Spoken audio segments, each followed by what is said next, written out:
तो good evening students, कैसे हैं आप सब लोग। तो आज मैं फिर से आपके साथ हूँ क्लास 9th का नंबर सिस्टम लेकर के। नंबर सिस्टम की कुछ डेफिनेशंस जो पॉइंट 1.1 के पहले की थी, आई थिंक 4 डेफिनेशंस थी, उसकी वीडियो मैंने अपलोड कर दी है।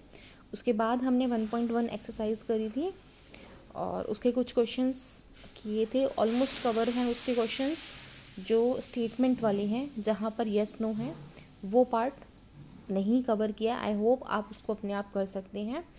तो अब स्टार्ट करेंगे 1.2 से पहले का जो इंट्रोडक्शन पार्ट है और उसकी कुछ इम्पॉर्टेंट डेफिनेशंस हैं। तो मैंने स्टार्ट किया है इरेशनल नंबर से। तो ये 2 डेफिनेशंस हैं। देखो, सबसे ज़रूरी बात पता है क्या होती है कि अगर हमारे बेसिक्स, अगर हमारी डेफिनेशन क्लियर्स हैं तो हमें बहुत सारी चीज़ों को समझने में बहुत आसानी हो जाती है।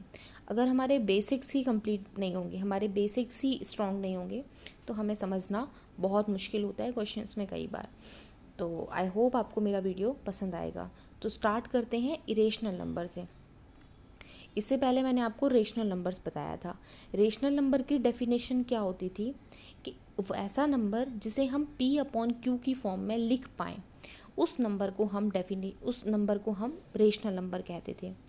तो इरेशनल नंबर की डेफिनेशन अब इसकी अपोजिट होगी, ठीक है। तो इरेशनल नंबर की डेफिनेशन कहती है a number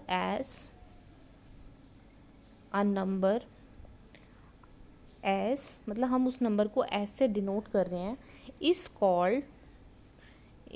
called irrational number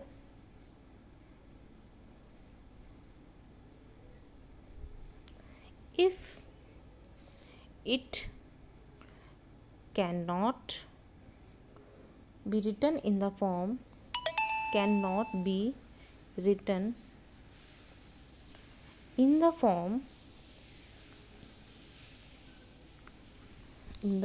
P/Q। P/Q की फॉर्म में हम ना लिख पाएँ ऐसे नंबर्स जहाँ पर P and Q are integers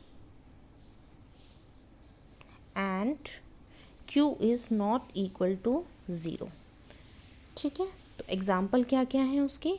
example है जैसे कि √2, √3, √5, पाई, 0.1011, मतलब ये ऐसे नंबर्स हैं जिन्हें हम P/Q की फॉर्म में नहीं लिख पाते हैं।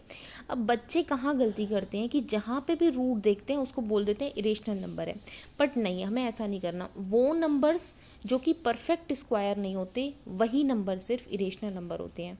दोबारा मैं अपनी बात को रिपीट कर रही हूँ, वो नंबर्स जो परफेक्ट स्क्वायर नहीं होते, जैसे कि √4, अगर हम √4 को सॉल्व करेंगे तो इक्वल टू 2 आएगा, लेकिन अगर हम √2 को सॉल्व करेंगे तो इसकी वैल्यू जो 1.14 ऐसे समथिंग होती है वो आएगी हमारे पास में।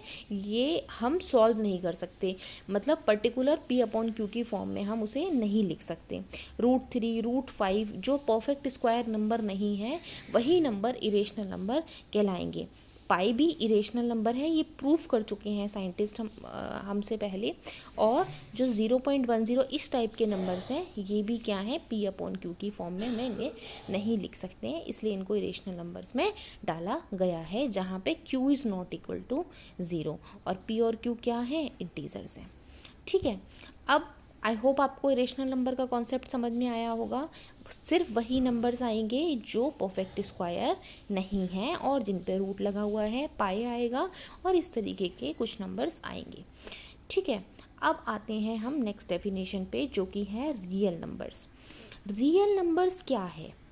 अगर मैं एक नंबर लाइन ले लेती हूँ और उस पर कुछ पॉइंट्स ले लेते हैं हम कहीं पे भी, बात करें अगर रियल नंबर्स की, तो जितने भी पॉइंट्स नंबर लाइन के ऊपर हैं, including zero, including negative, including rational numbers, including irrational numbers, all are the real numbers.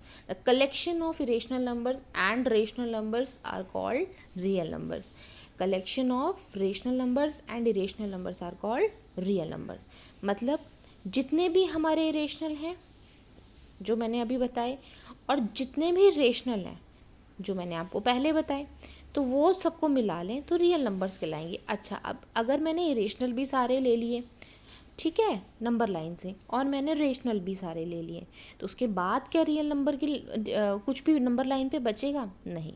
तो मतलब जो भी नंबर है वो रियल नंबर तो है ही, चाहे वो इरेशनल है, चाहे वो कैसा भी नंबर है। तो अब इसकी डेफिनेशन भी लिख लेते हैं हम, जैसे collection of all irrational numbers and rational numbers together make real numbers। Handwriting को माइंड मत करिएगा।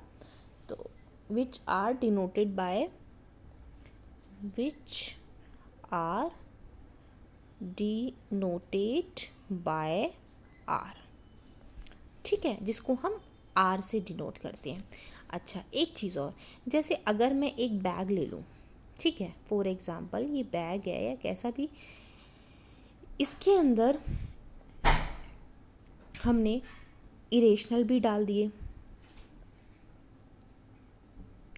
इसके अंदर हम रेशनल भी डाल दिए, तो क्या कुछ बाकी रह जाएगा नंबर लाइन पे? नंबर लाइन पे क्या कुछ बाकी रह जाएगा? नहीं। क्वेश्चन आंसर क्या होगा? नहीं। इसका मतलब जितने भी नंबर्स नंबर लाइन पे दिखते हैं, वो चाहे कैसा भी नंबर हो, वो रियल नंबर तो कहलाएगा ही कहलाएगा। आई होप आपको दोनों डेफिनेशन अच्छे से समझ आए होंगी। Thank you for watching.